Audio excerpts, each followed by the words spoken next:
Está no ar, abre aspas, o primeiro jornal multidigital do eixo SP-Rio. Abre aspas. Apoio. FIA. A FIA faz diferença. Sicredi. Gente que coopera, cresce.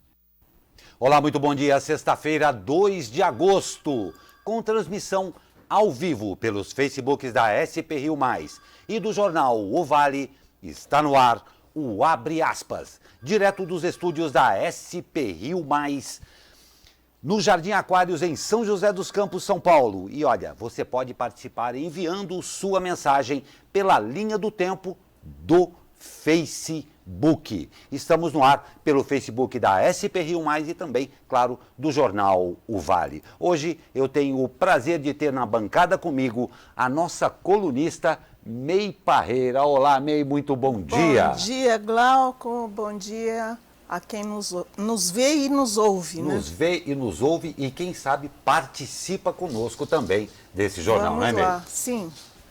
E os destaques desta edição.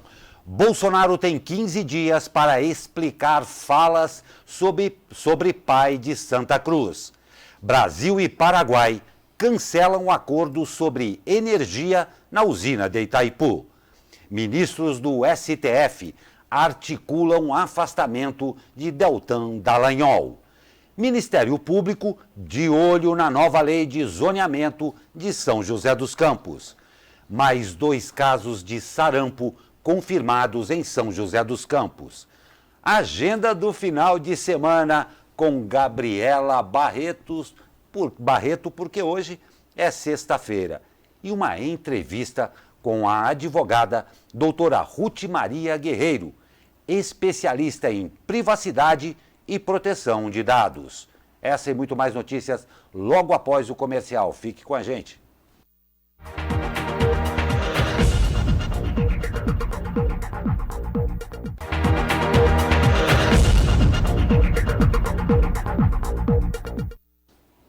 Lembrando a você que nós estamos ao vivo e você pode participar enviando sua mensagem pela linha do tempo, aí mesmo, bem embaixo do que você está vendo no Facebook, tá bom? O juiz Ricardo Leite, da 10ª Vara Federal de Brasília, decidiu ontem converter de temporárias para preventivas as prisões dos 4 suspeitos de envolvimento na invasão de celulares de autoridades. Os 4 estão presos desde a semana passada, quando a Polícia Federal deflagrou a Operação Spoofing. Como as prisões temporárias têm duração máxima de 10 dias e o prazo acabou nesta quinta-feira, as prisões foram convertidas em preventivas, sem prazo de término. O inquérito para investigar o caso foi aberto após a divulgação de conversas atribuídas ao ministro da Justiça, Sérgio Moro, e a procuradores da Lava Jato, no período em que Moro era juiz da 13ª Vara Federal de Curitiba. Em depoimento prestado à Polícia Federal na semana passada, Walter Delgatti Neto disse que chegou a arquivos do procurador Deltan Dallagnol, coordenador da Força Tarefa da Lava Jato, e os repassou ao jornalista Glenn Greenwald do The Intercept. Neto disse também que não recebeu dinheiro pelo material nem editou o conteúdo das mensagens. O juiz Ricardo Leite afirmou que, apesar de Delgatti ter dito que invadiu os celulares de autoridades, há ainda algumas incongruências que precisam ser esclarecidas. Ariovaldo Moreira, advogado de Gustavo Souza e de Suelen Priscila, afirmou que só vai se manifestar sobre a decisão hoje à tarde.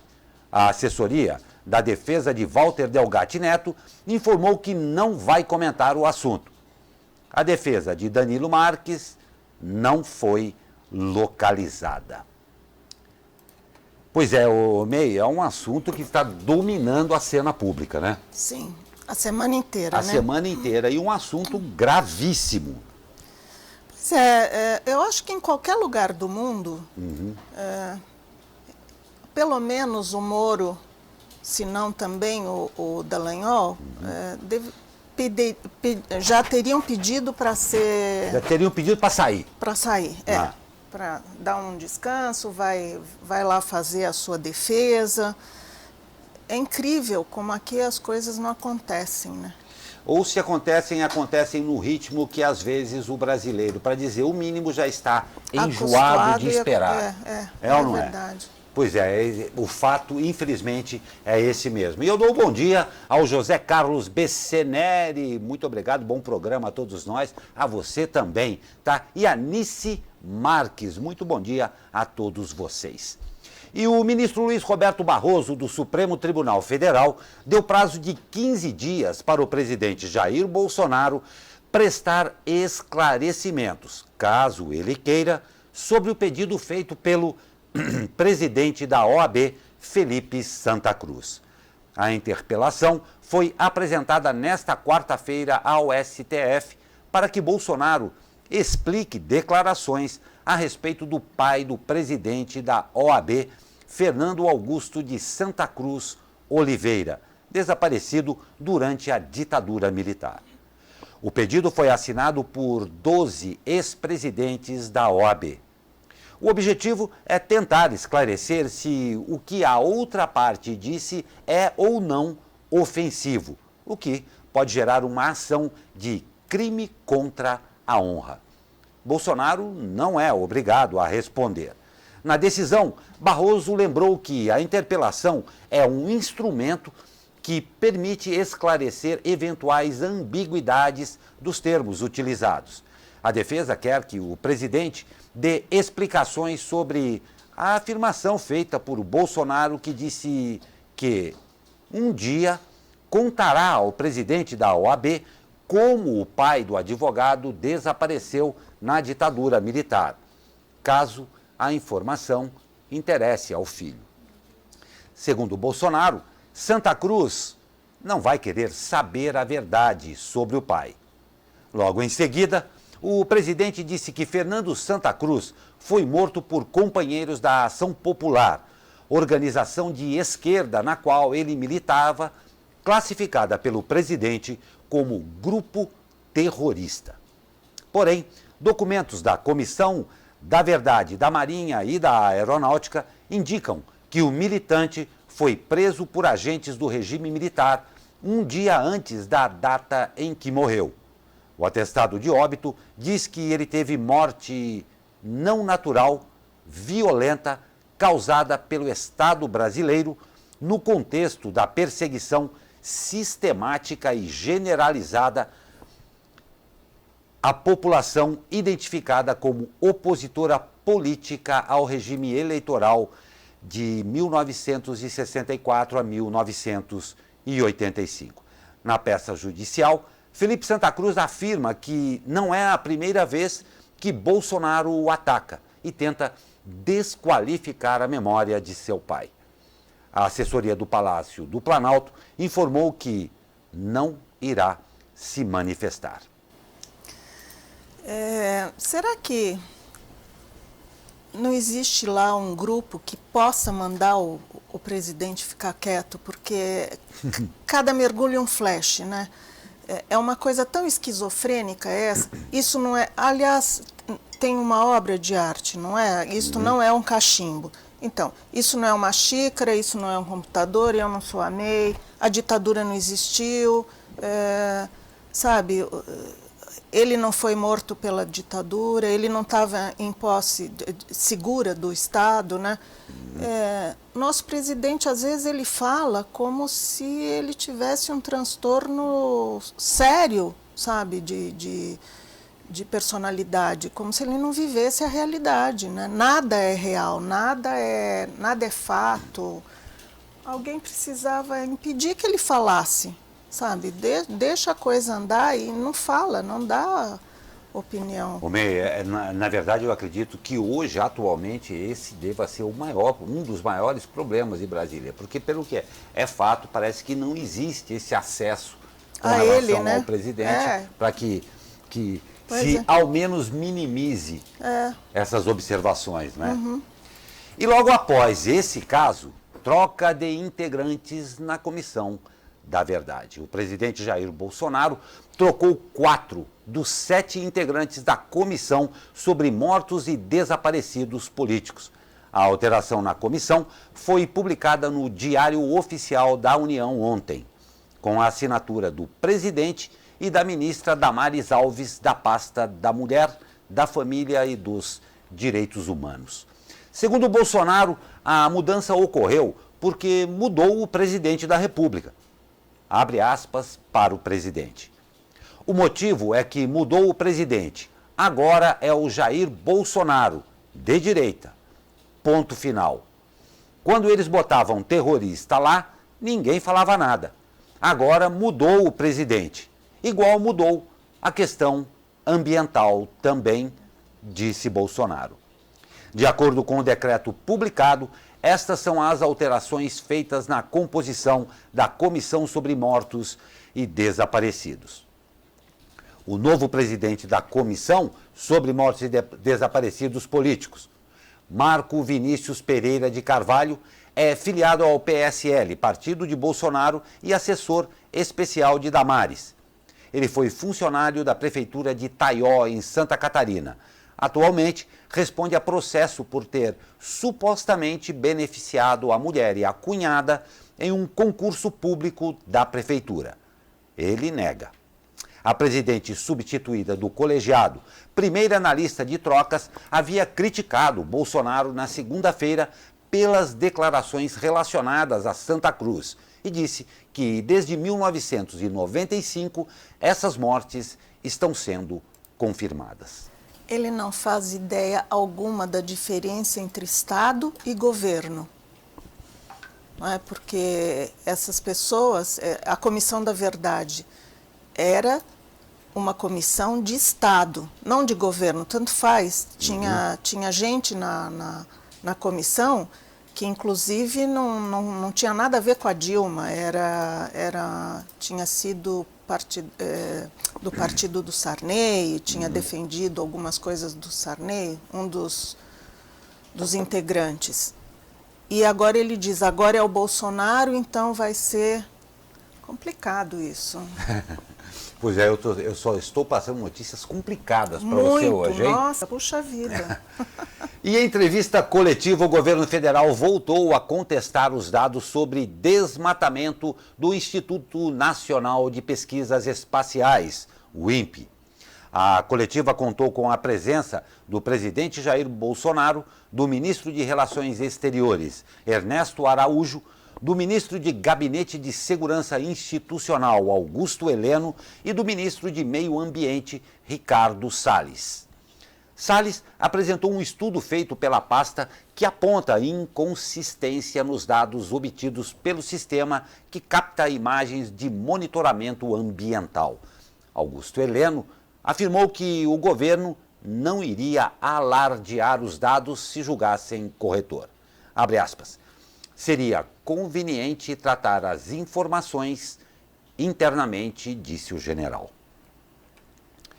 Em meio a uma crise política, Brasil e Paraguai decidiram anular o ato bilateral de distribuição de energia da usina de Itaipu. O acordo, assinado em maio, faria com que o Paraguai pagasse mais caro pela energia da usina, e isso virou motivo de briga interna no governo paraguaio. Altos funcionários do governo caíram e houve ameaças de impeachment do presidente Mário Abdo. Os países concordam que a falta de acordo afeta negativamente o faturamento dos serviços e destacaram a importância de encontrar uma solução para o problema. E o jornal The Intercept Brasil revelou ontem supostas mensagens trocadas pelos procuradores da Lava Jato em 2016, onde Deltan Dallagnol incentivou os colegas a investigar, principalmente o ministro Dias Toffoli, atual presidente do STF. Deltan teria buscado informações sobre Toffoli, sua esposa e a esposa de Gilmar Mendes, também ministro do STF, antes que houvesse qualquer registro formal das suspeitas que os procuradores decidiram examinar. Ministros do STF não podem ser investigados por procuradores da primeira instância, como Deltan e outros integrantes da Força Tarefa. De acordo com a Folha de São Paulo, ministros do STF requisitaram à Polícia Federal as mensagens hackeadas de autoridades e estão articulando o afastamento do procurador Deltan Dallagnol do comando da Lava Jato em Curitiba. Alguma observação, minha querida May? Foi a melhor observação Foi até ótimo. agora. Perfeito, perfeito. E o ministro do Supremo Tribunal Federal, Luiz Roberto Barroso, decidiu ontem que o Ministério Público do Rio de Janeiro e a polícia podem prosseguir com as investigações sobre a suposta participação da deputada federal Flor de Lis no assassinato de seu marido, o pastor evangélico Anderson do Carmo, ocorrido em junho desse ano. Como deputados têm foro privilegiado na corte, os promotores pediram uma manifestação sobre a continuidade das investigações na primeira instância da Justiça. Ao decidir o caso, o ministro Barroso entendeu que o suposto crime de homicídio não tem relação com o mandato parlamentar. Em nota, a assessoria da deputada afirma que, em razão da decisão do STF, é preciso esclarecer que, em nenhum momento, Flor de Lis solicitou ou reivindicou a prerrogativa de não ser investigada pela polícia e pela justiça. O STF foi provocado pelo Ministério Público porque a lei assim exige, destaca o texto. E a Petrobras registrou lucro líquido de 18,86 bilhões no segundo trimestre deste ano. Trata-se do melhor resultado trimestral já registrado pela companhia. O principal fator para esse resultado de abril a junho, foi a venda da transportadora associada de gás, a TEG. Em relação aos primeiros 3 meses deste ano, quando a estatal teve lucro de 4,03 bilhões, os números do segundo trimestre representaram um aumento de 368%. Comparado ao mesmo período do ano passado, o resultado representou alta de 87%. Esperamos que seja um viés de alta aí para os próximos meses, né? Nós vamos para um rápido... Nós temos aí o tempo para o final de semana e uma entrevista já aqui em nossos estúdios com a advogada doutora Ruth Maria Guerreiro, especialista em privacidade e proteção de dados, e nós vamos conversar sobre tudo isso aí, que os dados estão nas nossas cabeças e nos nossos sentimentos. Como é que é isso e como é que é a nossa proteção? Já já, rapidinho, logo depois do comercial, fique com a gente.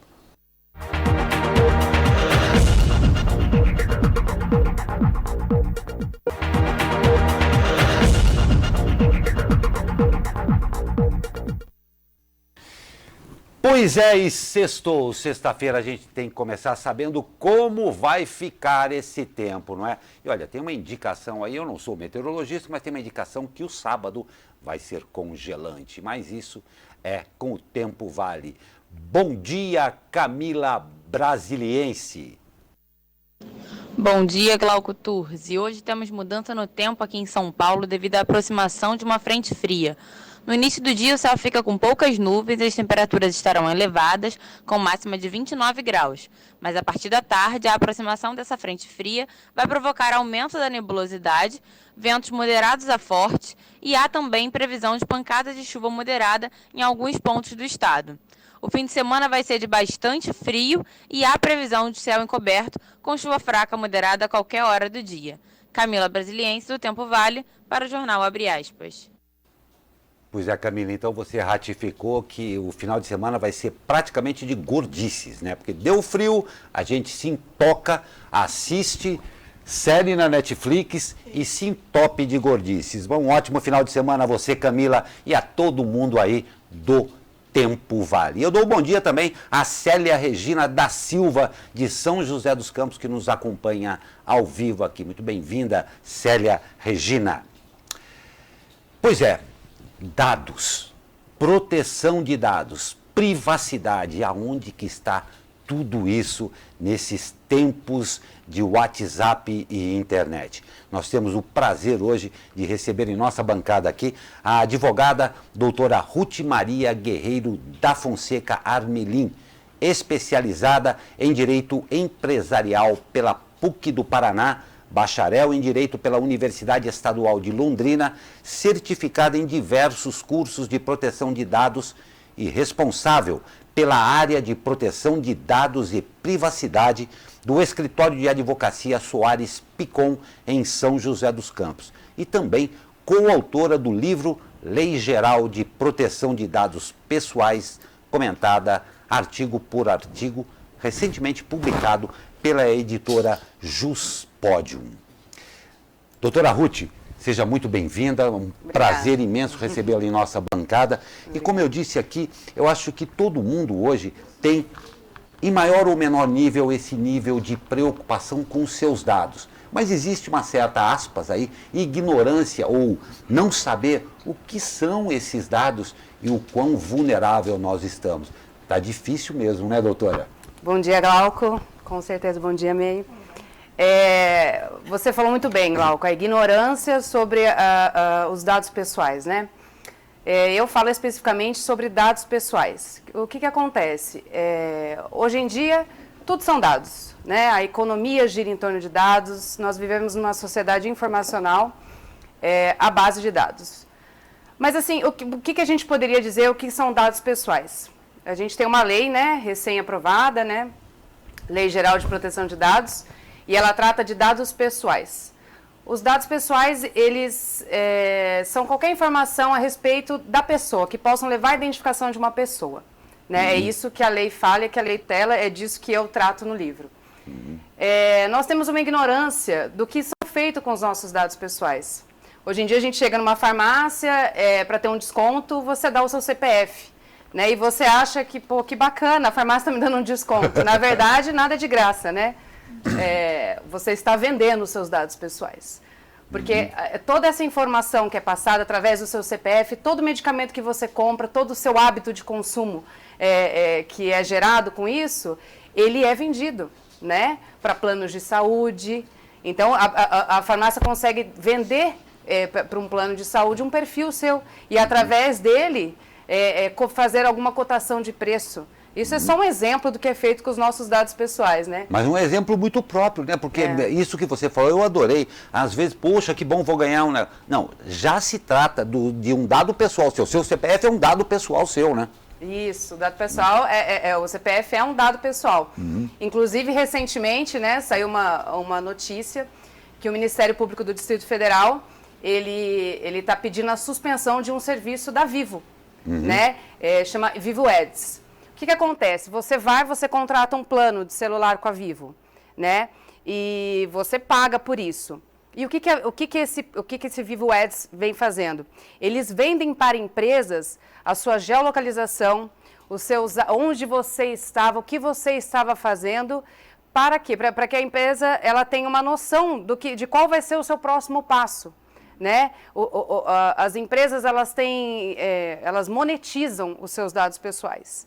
Né? Engana-se quem acha que os seus dados pessoais são seus, apenas, né? São seus, mas assim, o que é feito com os seus dados pessoais. Né? Então, assim, essa decisão, essa notícia recente, que o Ministério Público pediu para suspender esse serviço da Vivo, seria porque a Vivo estaria ganhando duas vezes. Né? Você paga por um serviço para ter um acesso ao seu plano de telefonia móvel, e eles estão utilizando todos esses seus hábitos de consumo, utilizando a sua geolocalização, né, para vender para as empresas, para elas direcionarem o marketing. É complicado. Doutora Ruth, é interessante porque, como eu disse aqui no começo e a senhora ratificou, a ignorância é muito grande a respeito disso daí. O nível de informação a respeito disso, talvez até pelos fatos que estão aparecendo agora na mídia, com hackeamento e tudo mais, acelerou o interesse das pessoas em entender o que são dados e principalmente o ponto que agora a gente entra. Tudo isso é uma violação da nossa privacidade perante a lei?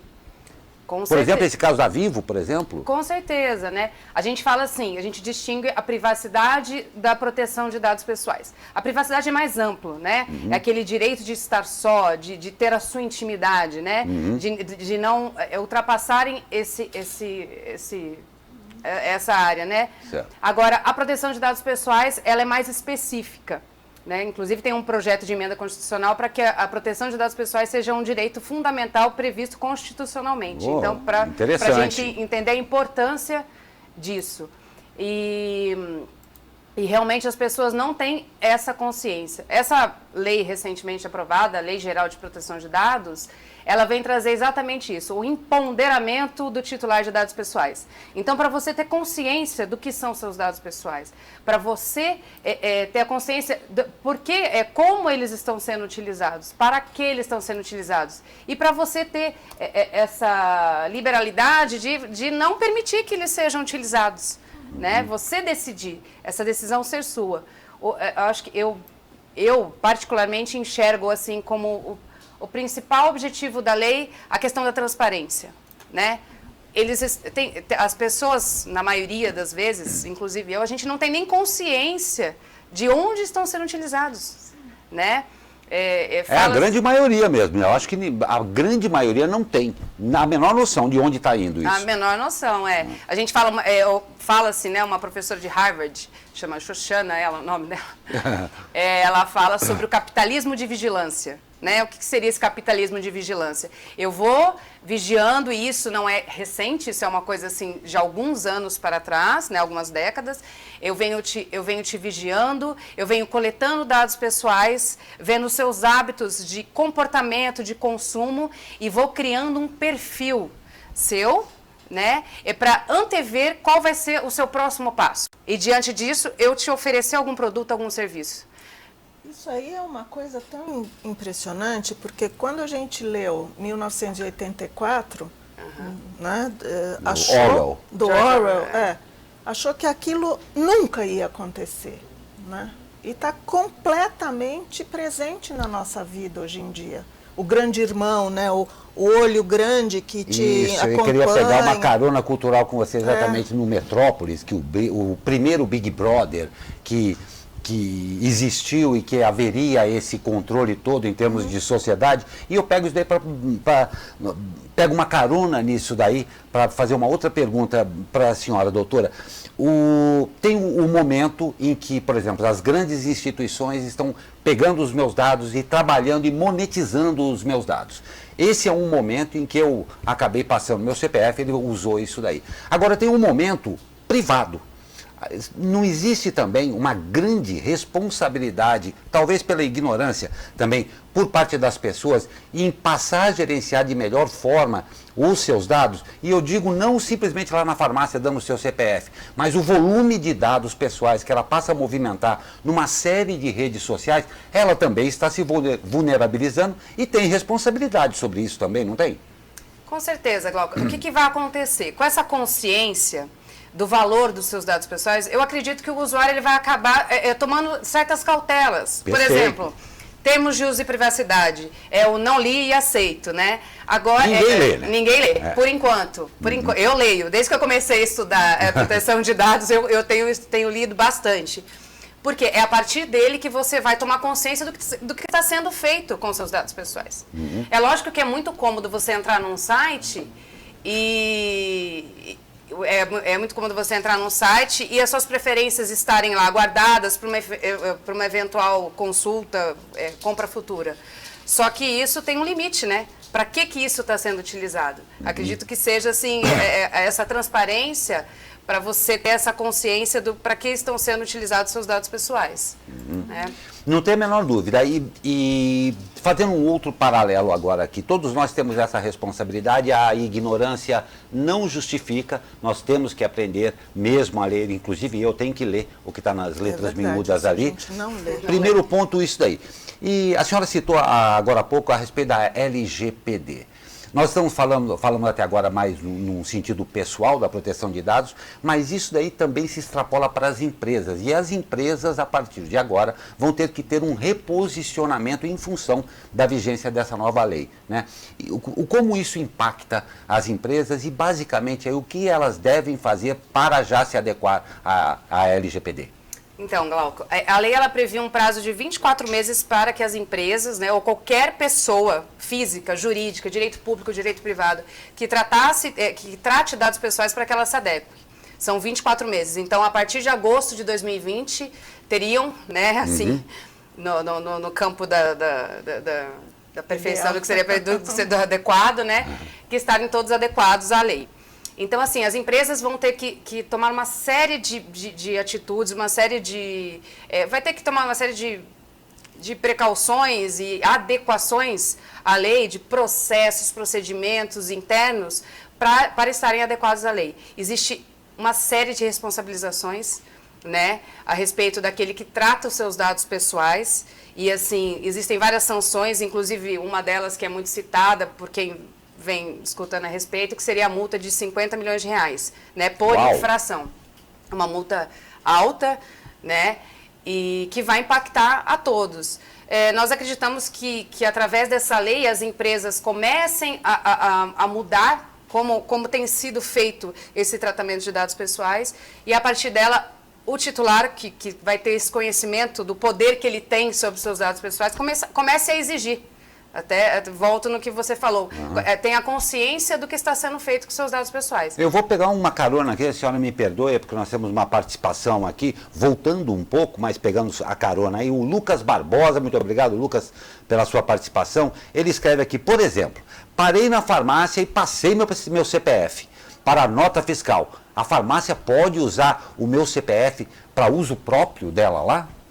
Então, a gente pensa muito em consentimento. Para usar meus dados pessoais eu vou ter que consentir. Consentimento é apenas uma das 10 hipóteses legais. Então a lei traz 10 hipóteses legais em que a empresa vai poder tratar seus dados pessoais.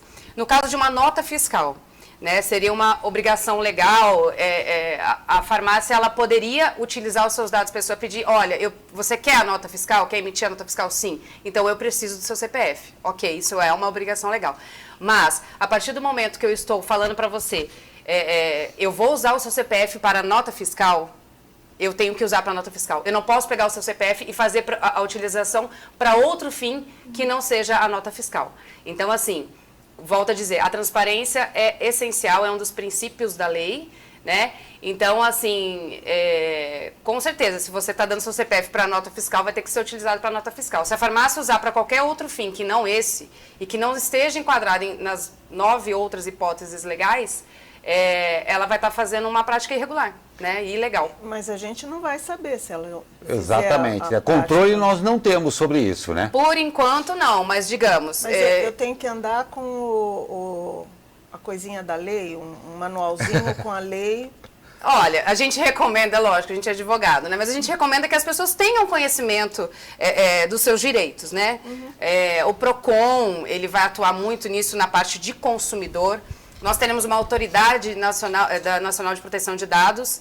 Essa autoridade, uma das funções dela é conscientizar, tá? Toda a população de quais são os seus direitos, o que você tem direito a saber. E, logicamente, vai chegar um ponto que você vai receber uma ligação, que você vai receber algum tipo de oferta de bens ou serviços, que você vai saber de onde que veio esse dado pessoal, quem foi que forneceu. Interessante isso. E um dos direitos que você tem é a qualquer momento você ligar, falar assim na farmácia, oi, tudo bem, eu quero saber, para que você tem utilizado meus dados pessoais? Qual a finalidade? Para quem que você está compartilhando? Na verdade, isso daí, no momento que você dá, você tem que saber. Eu quero saber com quem que vai ser compartilhado. E, lógico, tem a finalidade, né? É para nota fiscal? É para nota fiscal. Com quem eu vou compartilhar? Com o Estado, com a União. Então, assim, vai criar... a gente falando isso agora parece uma coisa meio utópica, mas é um começo, né? É um começo de conscientização. Porque uma boa parte do estrago já está feito, né? Com certeza. Os dados já foram aí disseminados e a gente já não sabe. Se alguém aqui tem noção de onde está o meu CPF, ninguém sabe. Não tem. E uma coisa, é bem o que você falou, assim, eu vejo uma preocupação das empresas justamente com isso. E agora, e daqui para frente? Porque eu já coletei dados um monte. Já espalhou tudo, né? Sim, é uma prática usual de todas as empresas, né? Quando estourou o escândalo lá do Cambridge Analytica, que a gente fala que foi aquele escândalo de se utilizar pesquisas, quando você faz assim aquelas pesquisas do Facebook, eu pareço com qual animal? Eu pareço com gato. Você fala, que legal essa pesquisa tão bacana, deixa eu ver com qual animal eu pareço. E você vai preenchendo perfis, e nesse escândalo eles utilizaram desse perfil para poder bombardear de fake news aqueles que estavam indecisos na candidatura do Trump. Então, assim, foi uma utilização massiva de dados pessoais coletados, aquele escândalo envolvendo o Facebook e a Cambridge Analytica, e como isso tem sido utilizado para, inclusive, né, para questão política. Né? Então, assim, é um volume gigantesco de dados. A gente fala assim, quem está estudando a lei e a proteção de dados, a gente tem que passar da cultura do Big Data para o Small Data, né? A coleta, assim, vamos coletar tudo quanto é tipo de dado pessoal. Depois a gente vê o que a gente faz. Põe no balaio, né? Depois a gente peneira. Agora para o Small Data, o que eu preciso de dado? É isso que eu preciso? É isso que eu vou coletar. Para qual finalidade? Eu tenho uma base legal, posso utilizar dentro da lei? Pode. Então tá bom, então eu vou coletar. Porque essas mudanças todas, né, com a internet, são muito recentes, não tem muito... Está sendo necessário uma série de revisões, né? Sim. Porque é muito novo, a gente não estava preparado. Eu conheço muitas pessoas que põem uma fita adesiva na câmera do computador. Porque às vezes você deixa o computador ligado na casa e vai fazer outra coisa, né? E pode ser que tenha uma pessoa que entre e observe a sua casa. E ainda tem o paranoia aí também, né? Tem, mas escuta, é uma coisa muito doida. Mas assim, eu falo assim, vai além da paranoia, porque se você tampa a sua câmera, você põe o seu celular dentro do micro-ondas, que seja, mas você está andando na rua, as câmeras de vigilância estão coletando dados, eles estão coletando a sua imagem. Claro. Olha, meninas, eu vou falar uma coisa para você. Essa é uma história que não tem fim. Nós Sim. vamos trazê-la várias vezes aqui, doutora Ruth, porque nós vamos precisar conversar. Mas eu quero fazer uma outra que nós estamos bombando aqui. A Salete Lopes disse, nossa, dá até medo de passar meu CPF. Sim. A Vanessa Pavan diz, fiz uma pesquisa na internet sobre um produto e agora as propagandas não param de chegar. Exatamente. Isso é legal e perante a nova lei? Não. Na verdade, o que acontece? Enquanto você está navegando pela internet, fazendo buscas no Google, eu gostaria muito de uma passagem aérea. Eles falam de coletar cookies. Cookies, né? Com essa nova lei, eu vou ter que ter consciência, eu permito que eles coletem essa informação, que eu estou procurando passagem aérea para me oferecer novos produtos. Eu falo, é legal até você, eu estou fazendo pesquisa de busca de passagem aérea. Eu vou entrar no site concorrente e já está lá, de qual cidade para qual cidade, em qual data. Isso é bom. Então, assim, só que eu tenho que ter consciência disso. Claro. Estão coletando esses meus dados pessoais, vai ser utilizado para isso? Legal, bacana. Agora, eu não vou poder ser surpreendida, entende? Eu não vou poder ser surpreendida com propaganda sem ter a consciência de que foi coletado esse meu dado pessoal para me oferecer esse tipo de serviço. Agora... Eu fui comprar pela internet, estava procurando uma pantufa para minha mãe. Quando ela estava doente. Até hoje eu não paro. Eu abro o computador, tem lá pantufas, pula pantufas. Isso é para você e para nós, né, entendermos que os nossos dados pessoais têm muito valor. Não tem a menor dúvida. Porque você entra num e-mail grátis e você fala, que legal, eu tenho e-mail grátis. Não, seu e-mail não é grátis. Você está vendendo seus dados pessoais. Não tem a menor dúvida. E a busca grátis do Google também não é busca grátis, né? A gente já sabe que o... Não tem almoço de grátis. Não tem almoço de grátis. Não tem almoço de grátis. Aqui o Rafael Guerreiro da Fonseca, muito obrigado também. As empresas que já possuem dados precisarão justificar a origem dessas informações e o aceite do proprietário das minhas informações? Eles vão precisar? As empresas, elas vão ter que ter essa preocupação, sim, que eu acredito que a maior dificuldade de uma empresa não é daqui para frente, é daqui para trás, né? Então, assim, o que a gente recomenda é que essas empresas, elas tentem buscar a origem de onde estão esses dados. Mais do que isso, o armazenamento. Onde estão esses dados pessoais? Onde estão guardados? Qual é a segurança que eu ofereço para esses dados pessoais que estão sendo guardados pela minha empresa? E o aceite que ele fala é o consentimento, que é o que eu disse anteriormente. Não é só o consentimento. Se eu tenho esse dado pessoal, porque em algum momento eu tenho alguma das bases legais para poder tratar ele, eu não preciso necessariamente do consentimento. Tá? Mas em algumas hipóteses eu vou precisar do consentimento, sim. Digamos que a gente vai ter que passar por um período de adaptação. Não tem a menor dúvida, até o que a May falou é verdade. A autoridade ela vai ter que ser muito ativa nesse sentido, é o que a gente espera, né? Que para ela poder fazer essa modulação, é uma modulação, uma fase de transição. A gente não pode esperar que, olha, entrou em vigor a lei, está tudo adequado, não está. Só que o que se espera é que desde o ano passado, que as empresas já venham se adequando, já venham se preocupando em como armazenar, qual é a segurança que eu ofereço. As empresas têm que ter particular atenção a respeito disso, não é, doutora Ruth? Com certeza. Vão ter que ter particular atenção, vão ter que separar uma parte do orçamento delas para investir na proteção de dados pessoais. E eu falo que é um investimento, porque a proteção de dados pessoais não é só uma questão de, nossa, vou entrar com a ação, vou levar uma multa. Não, é questão da imagem.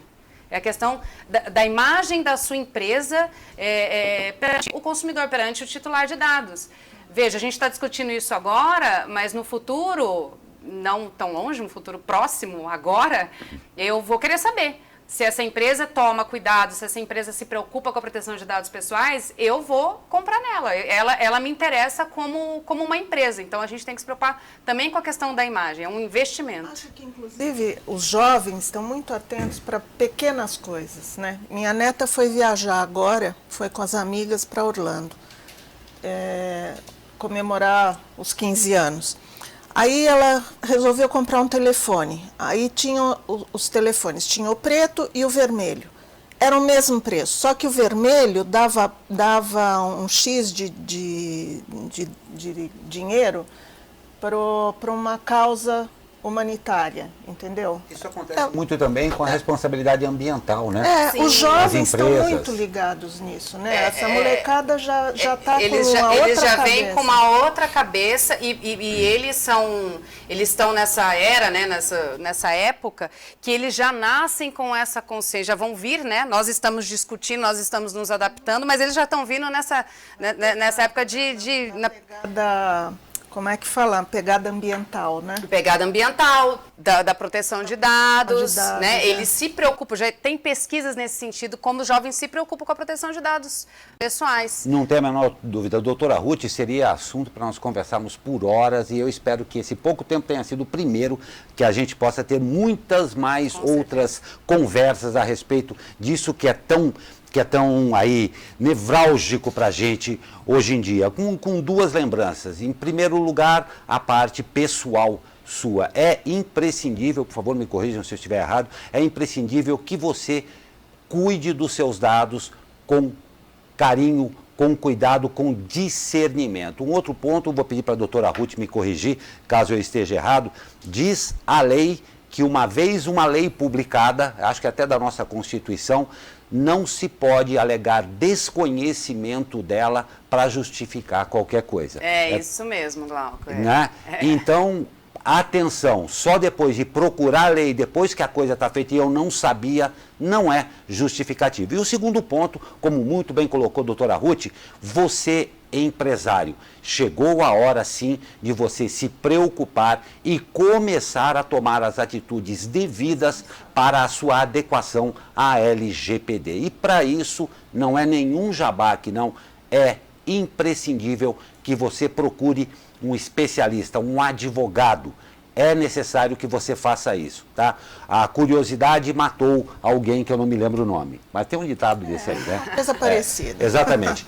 Doutora Ruth, Nosso muito obrigado a você que participou aqui. Todas as perguntas que chegaram serão encaminhadas à doutora Ruth. Também eu agradeço demais a sua participação, mas muito obrigado pela sua presença. Repetindo, espero que seja a primeira de muitas. Muito obrigada, Glauco. Muito obrigada, May. Para vocês também, eu só preciso mandar um beijo para meus filhos, porque senão eles vão chorar. Como é que é o nome deles? É a Alice, a Angelina e o Benício. Alice, Angelina e o Benício. Olha, parabéns pela sua mãe, uma grande mãe, tenho certeza, e uma grande advogada também. Ouçam-a direitinho, viu? Ela sabe muito das coisas, tá bom? E muito obrigado pela sua audiência também aí. Obrigado, doutora. Obrigada, bom dia. Nós vamos para um rápido intervalo e voltamos com mais notícias para você. Fique com a gente.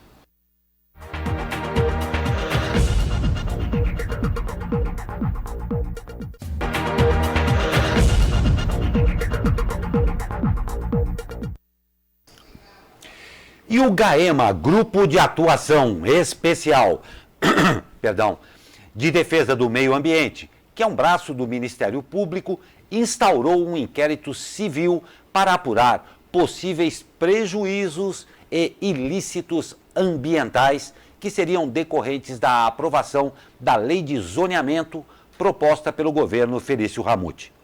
O procedimento foi aberto com base em um estudo dos professores Wilson Cabral, do Departamento de Recursos Hídricos do ITA, e Clécia Massi, da Unesp, que apontou que as propostas da Prefeitura de São José dos Campos representariam um retrocesso ambiental. O promotor concedeu um prazo de 30 dias para a Prefeitura se manifestar.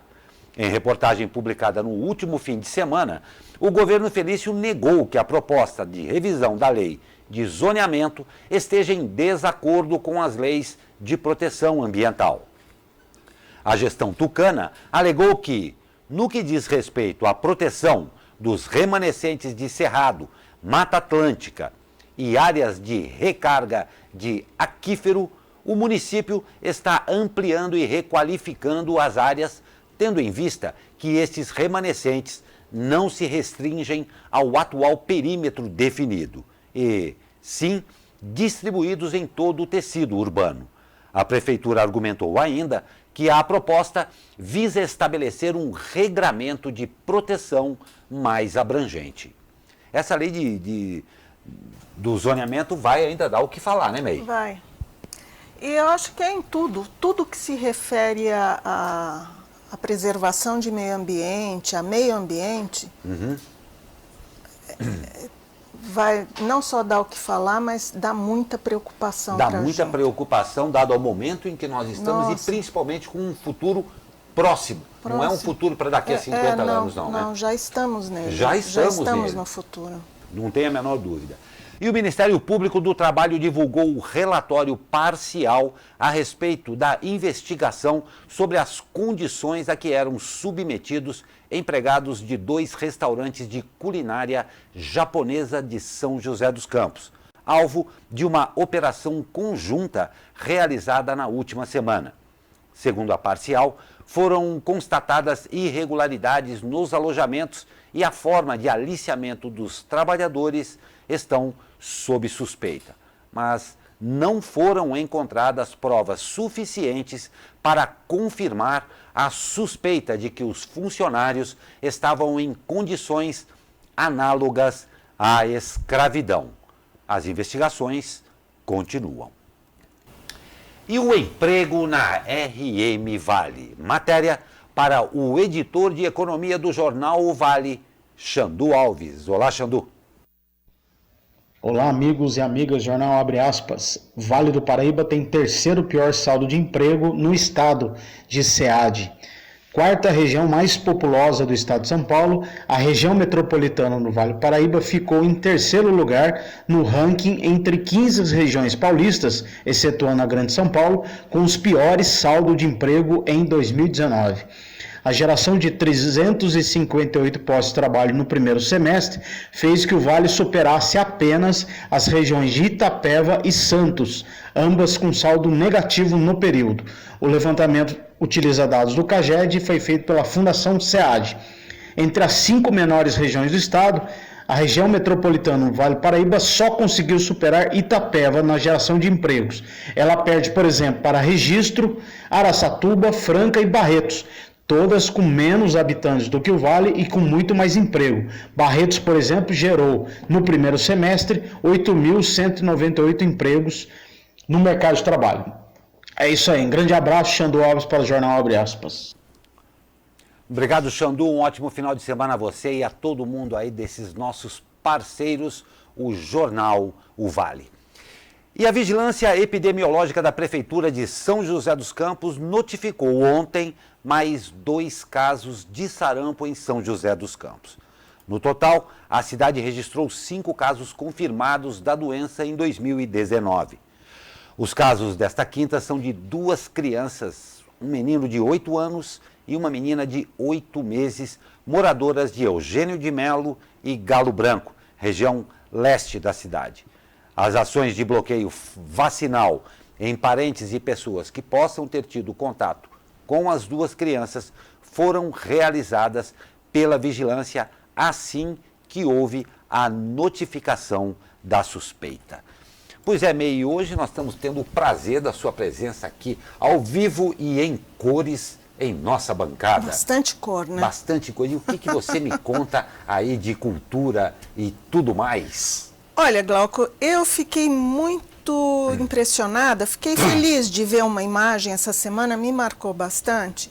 A imagem da gangorra no México e Estados Unidos. Você chegou a ver? É emocionante. É emocionante. Olha, é tão bonito isso.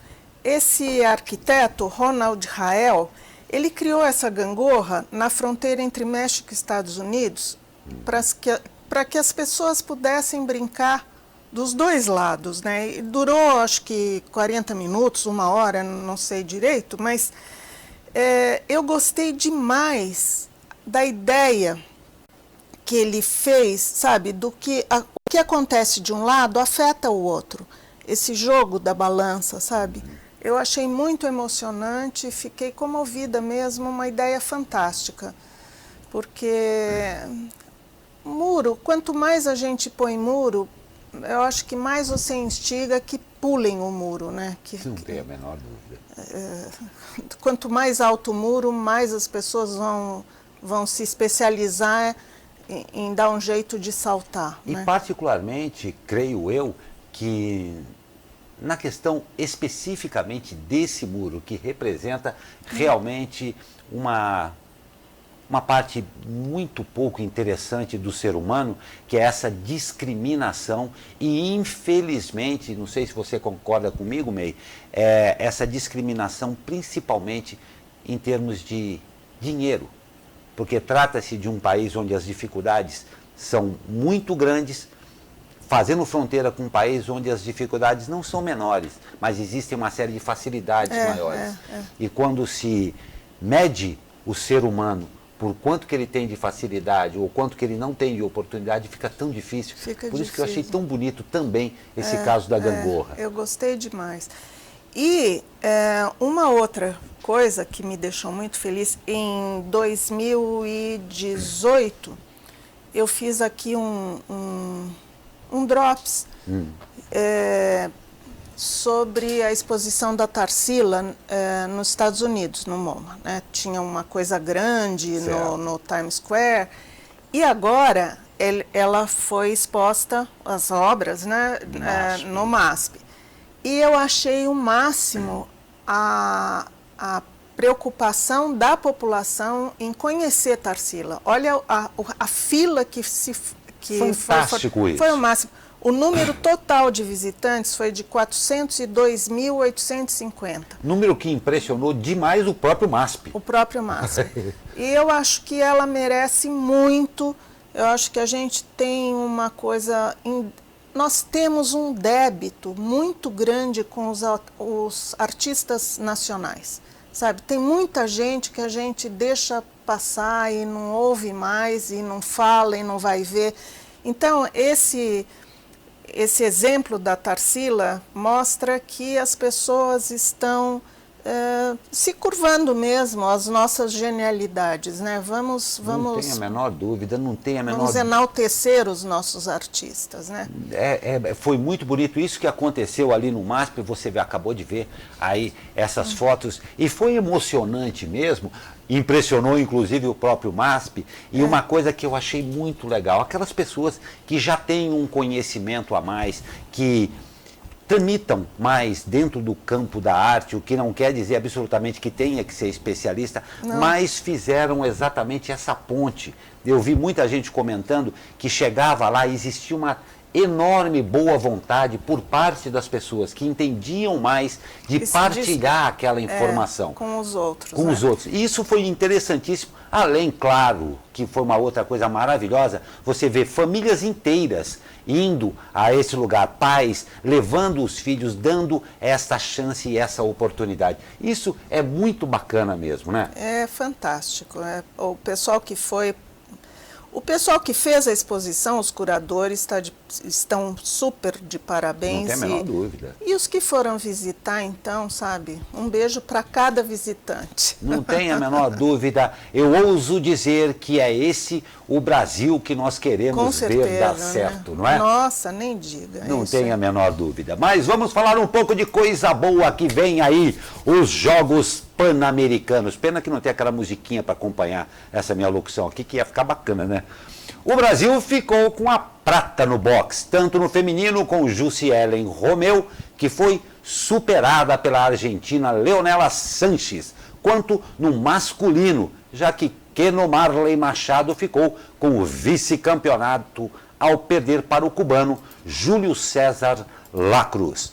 Mas sem desanimar não, vamos embora, né? Porque hoje Igor Coelho irá representar nosso país na final do badminton contra o canadense Brian Young. Boa sorte ao Igor aí, vamos para cima deles aí. E o esporte por aqui, primeiro com os resultados da noite de quinta-feira. Felicidades alvinegras. O Corinthians superou o Montevideo Wanderers por 2-1 e garantiu vaga para as quartas de final da Copa Sul-Americana. Na próxima fase, a equipe da capital vai enfrentar o Fluminense. E o Grêmio sem nenhuma novidade. O tricolor gaúcho passeou no Paraguai, vencendo o Libertad por 3-0. Agora, os tricolores enfrentam o Palmeiras na próxima fase da Copa Libertadores. Com isso, teremos pelo menos um time brasileiro na final deste ano, já que o outro confronto do chaveamento será Internacional e Flamengo. E sexta-feira de futsal pela Liga Nacional, o São José enfrenta o Intelli São Carlos às 20h15 no ginásio do Tênis Clube. E os jogos do fim de semana. Lá vamos nós de novo. Após um longo período de férias, o São José Basquetebol volta às quadras neste sábado, quando enfrenta o Corinthians às 17 horas no ginásio Limeu de Moura, em São José. O jogo é válido pelo Campeonato Paulista. E para manter a boa fase na Copa Paulista, o Burro da Central enfrenta o Corinthians no domingo, às 10 horas no Joaquinzão. Lembrando que a equipe taubatiana não perde aí já há 4 jogos.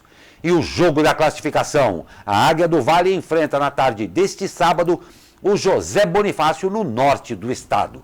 Já para o joseense, esta será a última e derradeira chance. O Tigre do Vale enfrenta no mesmo dia o Rio Branco no estádio Martins Pereira. A equipe de Rafael Attili ocupa a última posição do grupo 10 e precisa da vitória para se manter vivo na competição. E as meninas do São José recebem na tarde de domingo o Santos, no Martins Pereira. As joseenses só dependem delas se quiserem garantir vaga para a próxima fase do Campeonato Brasileiro. Pois é, May, você já tem aí todo o esporte para você fazer a sua agenda do esporte aí. Aliás, o Brasil está de parabéns, né? Muito Porque parabéns aqui no Pan-Americano. Foi muito bem, gostei muito. Foi muito bem mesmo, e principalmente aqueles que quase chegaram lá no ouro, não quer dizer que não chegaram, porque só o fato de estar lá, a gente já imagina, já sabe que não é brincadeira não. Mas eu brinquei com você de agenda e hoje é sexta-feira. E porque é sexta-feira, tem agenda com ela, para você saber aí como é que fica o seu final de semana. A agenda de Gabriela Barreto. O primeiro final de semana do mês de agosto será cheio de atrações na região do Vale do Paraíba. Nessa sexta, o cantor Dom Paulinho Lima, que foi destaque da segunda temporada do The Voice Brasil, se apresenta no Gutenberg, em São José dos Campos.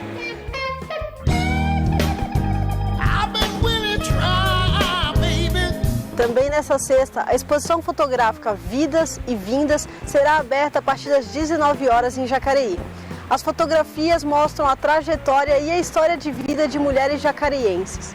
O projeto tem como intenção valorizar as visões femininas sobre o que é ser mulher na sociedade contemporânea e local. Parece clichê, mas ser mulher é ser o universo. Não é mais. Ser mulher é mais que o universo. Ser mulher é outro, né? Ser mulher é ser a criação, sabe? A 14ª Mostra de Artes Cênicas também será atração em Jacareí. Neste sábado, o Parque da Cidade recebe Jardim das Brincadeiras, um sarau infantil. A programação completa está no site da Fundação Cultural de Jacareí. Mais de 9 estilos de cerveja artesanal em Campos do Jordão. Para curtir o friozinho, a Vila Gastronômica Capivari traz neste final de semana o Festival do Chopp Artesanal, com música ao vivo, shows de comédia, além de mais de 10 opções de food truck. A entrada é gratuita. O Parque da Cidade de São José dos Campos recebe o Festival Sabor Rural, com o que há de melhor na culinária caipira. Ao todo, serão 70 barracas divididas entre gastronomia e artesanato. Neste sábado, haverá uma apresentação de moda de viola a partir das 18 horas. A agenda fica por aqui e eu volto sexta que vem. SP Rio Mais, conteúdo de verdade.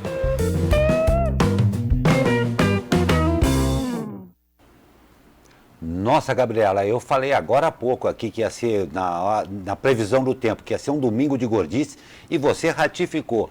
Para quem estiver querendo comer esse final de semana, tá maravilhoso, né? Maravilhoso. Tem para todos os gostos aí. Obrigado, Gabriela Barreto, que nos trouxe aí ver como é que fica o nosso final de semana. Nós temos uma última notícia aqui. A ACI, a Associação Comercial e Industrial de São José dos Campos, realiza hoje o seminário Compliance, Transformando a Sociedade, que contará com a presença do ministro do STF, Luiz Roberto Barroso. O objetivo é consolidar uma cultura de ética, transparência e respeito nas relações de negócio, poder público e sociedade. O evento acontece no auditório do Hyde Park, aqui no Jardim Aquários, em São José dos Campos, a partir das 18h30. Pois é, May, chegou a sexta-feira, um prazer enorme ter você na bancada. Você precisa vir mais vezes aqui, May. Virei. Virá mesmo, promete? Prometo. Você não está me enganando, não, né? Não. De verdade mesmo? De verdade. Pois é, May, estamos terminando o jornal, estamos aí começando agosto, que na minha época falava que era mês de cachorro louco e pipa. É verdade. Por causa do vento, né? Caminhando para o final do ano, muito obrigado pela sua presença aqui, ótimo final de semana. Aguardem agosto, hein? Porque, aguardem. Vem aí. Não, eu vi agora, são 5 sextas-feiras, 5 sábados, 5 domingos. Isso acontece a cada 800 e não sei quantos anos. 823. É mesmo? Dizem, eu li que pode ser um fake news, né? Mas que os chineses dizem que isso é bolso cheio de dinheiro. É mesmo? Vamos ver, né? Eu não vejo notícia melhor para a gente encerrar o Abre Aspas desta sexta-feira. 5 finais de semana, 5 sextas, 5 sábados, É. com perspectiva de que isso seja sinônimo de dinheiro no bolso. Ai, que maravilha, não tem coisa boa melhor. E outra coisa, você não pode nem falar que vai esperar a próxima vez que vai acontecer isso, porque eu acho que não vai dar tempo, porque de 800 em 800 anos Não dá, né? não vai dar. Então aproveite o primeiro desses 5 que tiver com muita paz, com muita saúde, porque segunda-feira estamos de volta com mais um Abre Aspas. Obrigado, May, pela sua presença, Obrigada. sempre maravilhosa. Obrigada. Para você, um ótimo final de semana e até segunda-feira.